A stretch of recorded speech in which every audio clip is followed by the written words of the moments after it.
ورا مصنع الكراسي. خناقة كبيرة جدا ضربت الوسط الفني بين عمرو مصطفى وشيرين، وثالثهما مذيعة المتاهة. قدرت بقى وفاء الكيلاني إن هي تورط عمرو وشيرين في عركة غنائية كبيرة. رأيها يحترم زي شيرين، قالوا لك صوتك وحش ما تغنيش يا عمرو.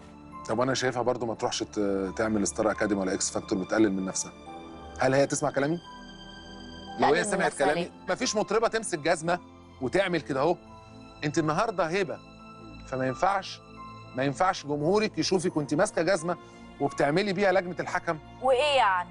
انت شايفه كده؟ وايه يعني؟ وجي بقى دور شيرين ومن على نفس الكرسي وفي نفس البرنامج، وقدرت تعمل الجلاشة مع عمرو مصطفى. أنا عمرو مصطفى لما بيجي لي البيت بالجيتار عشان يطبل عليه مش عشان يعزف عليه. يعني لما بيجي يسمعني لحن بيقول لي حطي لي حاجة أي تكنو أي ميوزك عشان أعمل لك لحن عليها.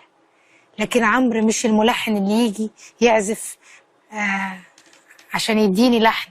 فاهم قصدي إيه؟ بيعوجه كده وبيطبل عليه. لغاية هنا وكانت الحدوتة عادية جدا، نرفزة ملعب يا جماعة. لكن عمرو مصطفى انتقم لنفسه من على صفحته على الفيسبوك وفتح على شيرين هويس الرتح.